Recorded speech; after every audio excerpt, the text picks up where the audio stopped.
This is a word that is rarely talked about in our space that I want to start building more attention for. Self-awareness. I want to deliver on this message so much. I would create a test or a drug that allowed people to become self-aware. One potion inject, not hustle, not smart, self-awareness. I don't fear being self-aware. I know I suck at a lot of stuff. I think everybody lies to themselves. Some people are meant to be B and C players. And I'm pissed that the narrative now is that you need to be a number one and have your company, because a lot of people are gonna lose or leave money on the table because that's just the narrative. I'm such a positive guy. I struggle to think about the things I'm bad at, but self-awareness requires understanding both and then choosing which path you want to go through. I'm a big fan of going all in on your strengths and don't give a fuck about what you suck at. Self-awareness isn't only just betting on your strengths, it's accepting all your shortcomings. Let me tell you one thing. What works for me does not necessarily work for you. I think being at peace with yourself and your skill set is such an important part of this. Too many people try to be like me because it's sizzly and it's sexy and people want to be charismatic and on stage. So many of you do so many things better than I do. You can look at how people roll and it's great to admire and things of that nature, but it's so damn important to stick to your DNA. Try to get to a place where you understand yourself and understand what your strengths are. You've got to find your self-awareness. All your shortcomings are there for a reason. They're there to also allow you to be great. Deep in your brain, deep in your heart, you actually accept all those shortcomings is the second your life goes on the offense. I worry that people don't tap into their strengths.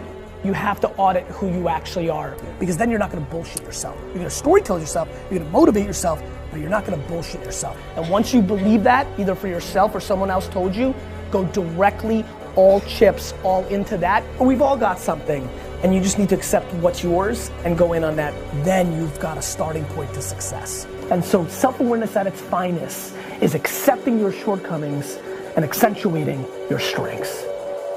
Who the f*** are you? I'm an entrepreneur. Hello, good day everyone. So, I'm Angela Timonilla, your PDV instructor. How are you? So, kumusta naman ang lahat? So, ayan. So, our first topic in PDV is knowing oneself. So, kailangan natin kilalanin yung sarili natin. Okay? So, bago ang lahat, before we start our lesson, sabihin mo muna sa katabi mo kung may katabi ka ngayon, maganda ka. Okay? So, sabihin mo na sa sarili mo, maganda ako. Okay? So, sabihin mo muna sa sarili mo, guwapo ako, pogi ako. Okay, so ayan, sana lahat ay maganda, lahat ay positive, lahat ay magandang nangyayari, and huwag natin kalimutan na may mga bagay pa rin na magaganda. Okay, so ayan, so let's have our first slide. Okay, so a lesson on self-awareness and self-management results towards a healthy you. Okay, so kung meron tayong self-awareness, alam natin yung sarili natin, kilala natin yung sarili natin, meron tayong self-management, nandyan yung time management, nandyan yung family management, lahat within ourselves and within our family. So, as a result, you have a healthy you. Okay? So, pag sinabi natin a healthy you, your overall well-being. Okay? Pag sinabi natin health, we have components of health. Nandyan ang social health, mental health, physical health, and emotional health. So, pag sinabi natin na health, we have 4 components. Okay? And, sabi ko nga kanina, kung meron kayong self-awareness, self-management, so overall, you have a healthy overall well-being. And when we say self-awareness, it is defined as having or showing realization, participation, commitment, and knowledge of one's values development. Okay? So, ito yung conscious knowledge, or pag sinabi nating self-awareness, it is your one's own character. Okay? Yung character, yung ikaw. Okay? Yung feelings, motive, and desire. Okay? Pag sinabi nating self-awareness, conscious knowledge of one's own character, yung ikaw, and feelings, motive, and desire. Okay? That is other term for self-awareness. Okay? And self-awareness nga defined as having or showing realization, participation, commitment, and knowledge of one's values development. Okay? Self-awareness framework, we have values and beliefs. We have thoughts. We have feelings, decisions, actions, and results. So ito yung sinasabing pyramid of self-awareness. Okay? So yung pinakatuktok ay results. Ito na yung outcome or kalalabasan. Okay? Ito na yung outcome ng actions mo. Positive ba yan or negative? Okay? So we have here, isa-isayin natin to. Okay? So we have here values or beliefs.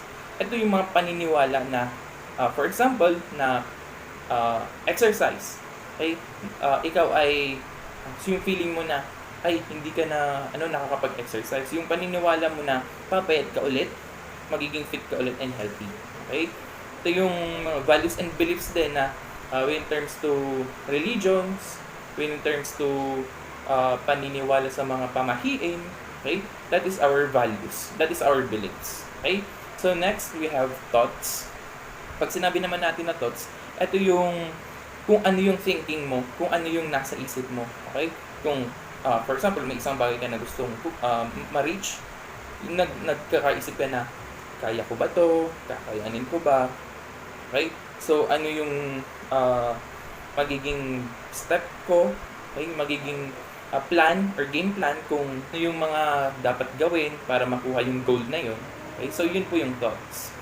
Okay? So, yun yung mga thinking. Okay? Mga thinking. So, next we have feelings. Ito naman yung nararamdaman. Okay? Ito yung nararamdaman mo kapag, for example, mag-undergo ka ng training. Okay? Okay? Before and after the training, so mararamdaman mo na before, ito yung pakiramdam na parang ang bigat sa katawan, parang tinatamad ka. Then after the training, okay? After the exercise, mararamdaman mo na parang gumaan yung pakiramdam mo. Okay, yun na yung result. Yun na yung mamaya na results na sasabihin natin. Next is decisions. But ito naman yung to the point na you have to decide. To the point na you need to choose. Okay? Decide if you stay or neutral. Decide if what actions ang kailangan mong gawin. So, yun po yung decisions. Okay? So, yung gagawa ka ng isang decision na alam mo magiging positive yung result. Okay? Minsan, merong mga negative results, pero depende yung sa tao. Sabi nga sa philosophy in life, life is a choice. Okay? So, next, we have actions. Ito na yung applying positive decisions. Okay? Applying your decisions. Okay? Ito na yung action kung ano yung dapat mong gagawin. Okay? So, and the last, results, you will become fit and healthy. Kasi nga, sabi ko kanina, yung thoughts mo na kaya mo ba mag-exercise? Kaya ko ba yung training? Ganyan, example lang. Before na bago ka mag-exercise na tinatamad ka, iba yung pakiramdam mo, sobrang bigat. And after mo mag-exercise, yun na yung results, positive result na gumaan yung pakiramdam mo, na nag-lose ka ng weight. So, yun po yung mga positive results. Okay?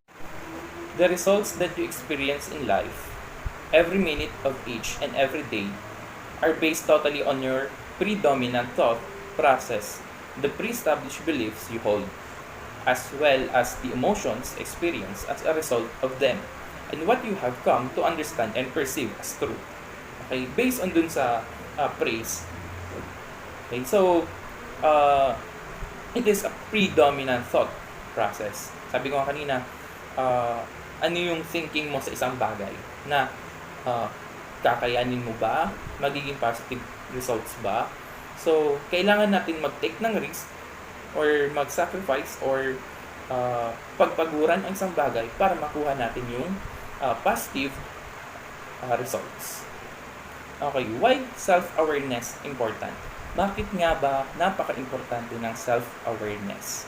Bakit kailangan mong malaman yung sarili mo? Bakit mo kailangan alamin or kilalanin yung sarili mo? Okay, so according to this slide, your life can only become as fulfilled or produce effects consciously and purposefully based on the level of self-awareness or the lack of that you possess. Okay, so ganito yan. Because when we have a better understanding of ourselves, we are able to experience ourselves as unique and separate. Pag sinabi natin unique, ikaw lang yan. Okay? So wala kang kaparehas. Okay? Iba't iba tayo. May individual differences tayo. Okay? Separate individuals, we are then empowered to make changes and build on our areas or strength. Okay? Meron tayong kakayahan na i-build up kung saan tayo nahihirapan, i-build up kung saan yung weakness natin. Kasi, okay, pag sinabi natin strong and weaknesses, ito yung negative and positive na kung saan meron ka. Okay, pag strong, ito yung mga bagay na dito ka malakas. Okay, ito yung meron ka. Ito yung kaya mong ipagmalaki, kaya mong ilagay yung sarili mo doon sa situation na yun na confident ka na makakaya mo. Okay? Kasi nga, that is your strength. Okay? Pag sinabi naman natin na weaknesses, ito yung mga kahinaan mo. Okay? Lahat ng tao may kahinaan. Okay? Kailangan lang natin i-build up para ma-cope up natin kung saan tayong hina. Okay? So, ito naman yung mga kahinaan mo. Okay? That is our strong and weaknesses. As well as identify areas where we would like to make improvements. Okay? Dun sa mga weaknesses na yun, kailangan natin ng improvements. Okay? So, for example, sa isang bagay, nag-fail ka, alamin natin yung kung saan tayo nagkamali, saan yung mga babaguhin, saan yung mga changes na dapat baguhin, and kailangan alamin din natin kung ano pa yung improvements na meron tayo. Okay? Na merong kaya pa. Okay? Na pwede pang i-boost, pwede pang i-level up. Okay? That is self-awareness. Okay? I have here a quote from John Wooden. Don't let what you can do stop you from doing what you can do.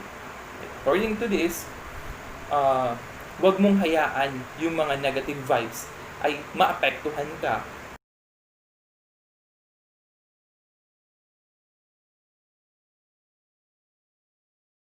Quote in Tagalog, and based on my own opinion, wag mong hayaan yung mga negative vibes na apektuhan ka. Yun nga, and because you need to move forward and focus on your goal in life. Okay, so next. It is our programming or our conditioning from the day we were born that sets up our beliefs, which in turn determine our attitudes, affect our behavior, and determine our success or failure. Self-awareness, it is the conditioning from the day we were born. Okay, so mayroon tayong kanya-kanyang individual differences. Okay, kanya-kanyang paniniwala, kanya-kanyang beliefs, kanya-kanyang values, kanya-kanyang religions. Okay, so pagkapanganak sa'yo ay si mama and papa ay meron ng kinagisnan na beliefs or values. Okay, next slide. Be aware of our beliefs. What we believe will determine our attitudes about it, create our feelings, direct our actions, and influence us to do well or poorly or succeed or fail. Okay? So, sa mga paniniwala natin, ito ay nakaka-apekto sa ating personality. Okay? Bakit? Merong positive and negative si beliefs. Ano yung positive? Si belief, sa isang bagay na naniniwala ka, na maaabot mo, merong nag-aantay na magandang resulta. Okay? So, that is your determining your attitudes na kaya ko to, malalampasan ko to. Okay? That is your positive attitude. Okay? And you will now creating your direct actions. Next, empowering your beliefs. So, pag sinabi natin na empowering your beliefs, that make us feel good. Okay? Nililift up niya. Okay? Nabuboost yung confidence mo, nabuboost yung sarili mo na gumawa ng isang action or gumawa ng isang tama. Okay? And help us experience how limitless we actually are. Motivate us to get the most out of every single moment. Okay? So, sa empowering beliefs, na-motivate ka din. Okay? Na-motivate yung sarili mo. For example, may nakita kang isang bagay or nakita kang isang video na motivational video para sa'yo. Kasi nga, in times na meron tayong mga ups and downs, minsan na dumarating sa punto na bakit ganito, bakit ang daming nangyayari, bakit ang daming problema na na-encounter natin, and may nakita kang isang motivational video na ay ganun pala, ay dapat ganun pala yung gawin ko. So, naboboost yung confidence mo, naboboost or natatanggal din yung stress, yung anxiety, yung depression. So yun, so we need to motivate ourselves to get the most out of every single moment. Okay, so next po tayo. So meron tayo ditong be aware of your beliefs also, limiting beliefs. Beliefs that don't make us feel good, hindi nakakatulong sa sarili natin, walang positive vibes, hindi siya nakaka-comfort sa sarili natin, it keeps us safe, okay? Or at least that is their intention.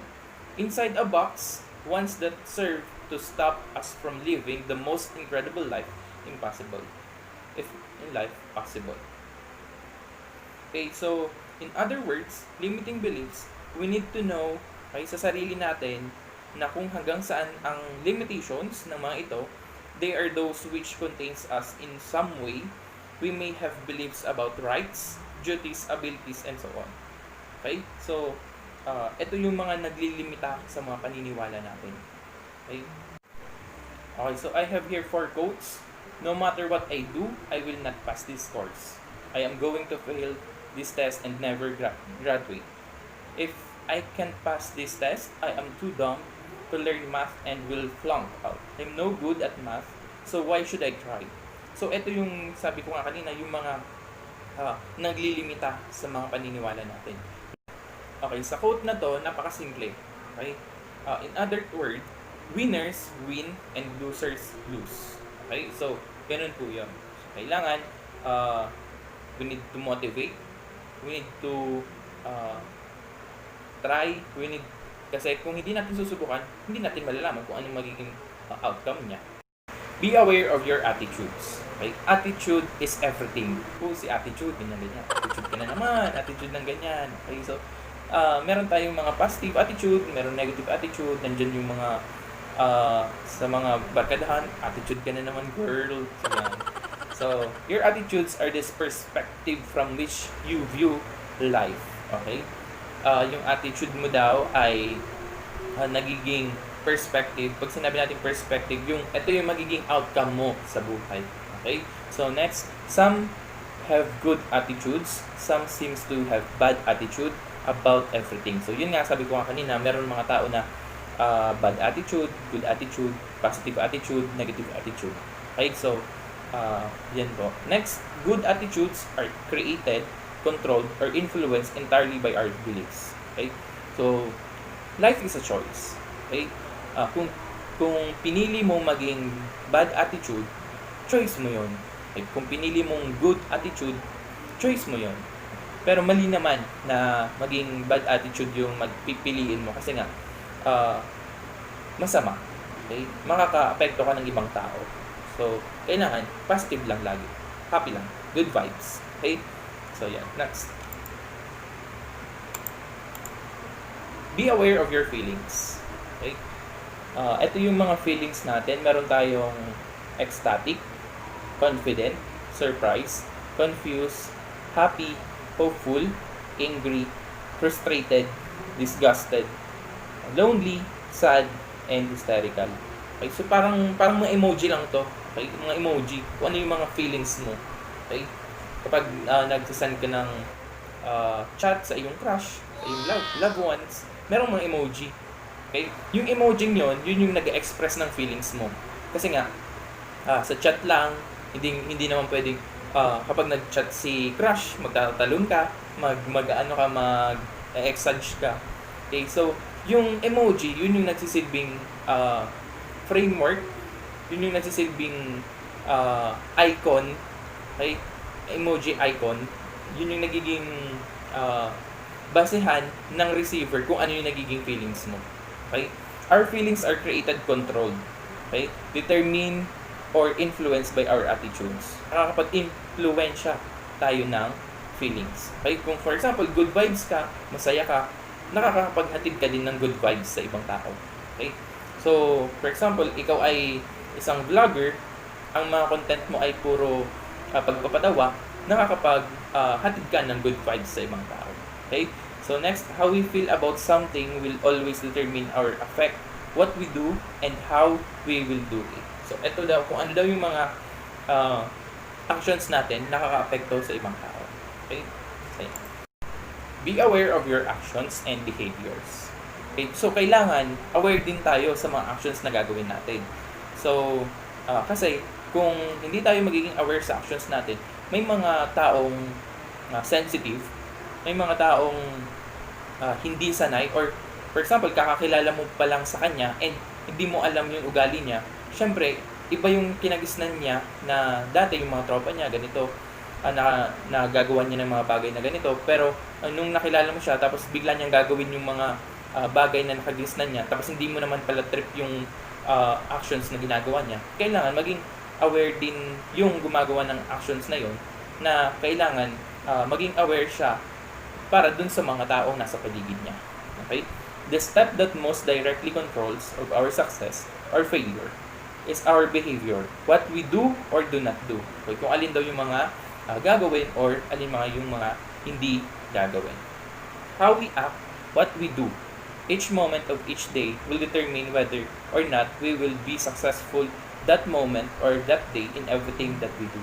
Okay? So lahat ng mga bagay na ginagawa natin, syempre, kung nagpupursige ka sa buhay, syempre may mararating din yun. At madidinig din yun ng nasa taas na yung mga sacrifices mo, yung mga struggles mo sa buhay, ay syempre masusuklian din yun ng mga blessings or positive actions. Okay, the first one is Oneself. Information about you that both you and others know. Okay, alam natin sa sarili natin na yung information mo, alam mo din yung information ko. Okay? Na si Sir Angel ay teacher, si Sir Angel ay dancer, tapos alam mo din yung information ko, alam ko din yung information mo. Okay? So, ikaw ay isang student, ikaw ay nag-aaral sa Malayan, ikaw ay isang mabait na anak, ikaw ay isang ulwaran na anak, ikaw ay masunuring anak. Okay? So, yun po. Next one is blind self. Okay, ano naman yung blind self? Ito naman yung mga information about you that you don't know but others do know. Ito naman yung mga hindi mo alam sa sarili mo pero alam ng iba. Okay? So, anong tawag doon? Okay? So, sometimes may mga nagagawa ka na isang bagay na sila lang yung nakakaalam. Okay? Na yung actions na yon na ay ganito pala si ganito, ay ganito pala si Sir Angel, ganyan. So, yun yung mga nalalaman nila na hindi mo alam sa sarili mo. Okay? That is blind self. Next po ay hidden self. Information about you that you know but others don't know. Okay? Ito naman yung about sa sarili ko na alam ko and hindi mo alam. Okay? Information na ito yung mga information na alam ko, okay, yung meron ako, tapos hindi mo alam. So in other words, that is secret. Okay? Secret information. Ikaw lang yung nakakaalam ng information na yun. For example, password. Okay? Alam ko yung password ko, pero hindi mo alam. Okay? So next, unknown self. Ito naman yung information about you that neither you nor others.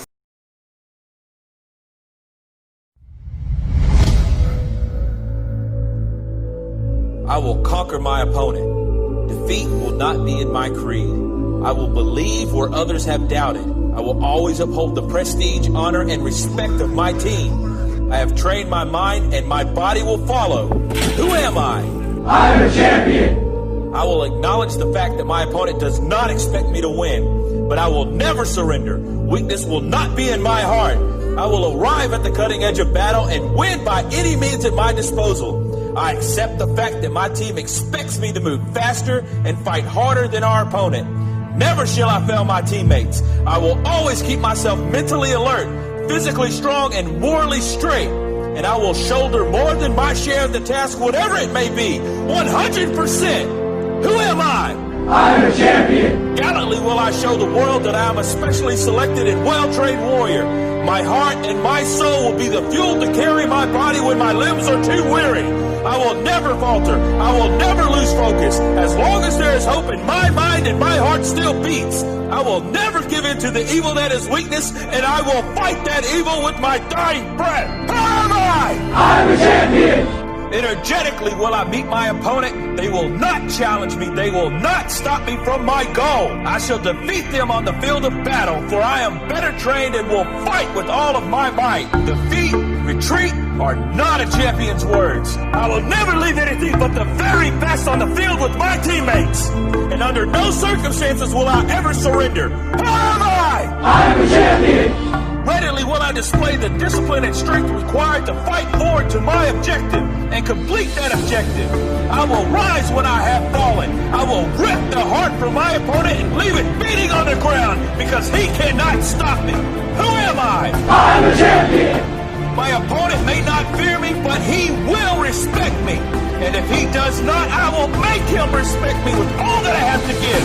Who am I? I'm a champion! It's our time, not tomorrow, not next week, but right now. None will say I've not given all I have to give, and none will take my glory. Who am I? I'm a champion! History will remember me. No one will deny me. No one will define me. No one will tell me who and what I am and what I can be. Who am I? I'm a champion! Who am I? I'm a champion! Who am I? I'm a champion! Who am I? I'm a champion! Who am I? I'm a champion! Who am I? I'm a champion! Who am I? I'm a champion! Who am I? I'm a champion! We have here activity number 1. Using this framework, divide your paper into 4 parts. Okay? We have strength, weakness, positive attitudes, and negative attitudes. Okay? So, yung Microsoft Word po, sa isang page, hatiin po yun sa 4. Okay? And then, ilalagay mo yung strength mo sa left side, upper part. Tapos yung weakness, ilalagay sa right side, upper part. And then yung positive attitudes sa left side, lower part. And negative attitudes sa right side, lower part. So may mga examples na po dyan. Pag sinabi natin yung strengths, ilalagay po natin yung skills, about knowledge. Okay, so weakness naman, yung fears, difficulties, paano yung mga weakness mo. Okay? So, sa positive attitudes, yung pagyayamanin natin, ibabahagi. Okay? Yung mga good vibes na ginagawa mo, yung mga positive actions na ginagawa mo, ilalagay po dyan. Then, negative attitudes, example format ng inyong activity number 1. Okay? So, reference. Okay, assignment number 1. This is me. I want to create. Okay? So, next. Using coloring materials, illustrate or paint a completed new picture of yourself. Okay? So, magdodrawing po kayo. Okay? And then, i-illustrate mo yung picture of yourself. Okay? So, hindi po gagamit ng camera for picture, ha? So, i-drawing nyo po yung sarili nyo. In a short paragraph, write something about your drawing which describes what you want to change about yourself. What beliefs do I have which influence my behavior? So, yan po yung mga ilalagay. Okay, send your outputs in Google Drive link or BBL course message. So, may bibigay po ako sa inyong Google Drive link sa BBL and then dun po nyo ilalagay yung outputs po ninyo. Okay, so yan class. So, sana nag-enjoy kayo at may mga natutunan kayo sa aking lesson for today and sana alam natin sa sarili natin na kung ano yung tama at kung ano yung mali. Okay? And then maging aware tayo na sa actions natin na kailangan bago gawin, think before you create or think before you create an action.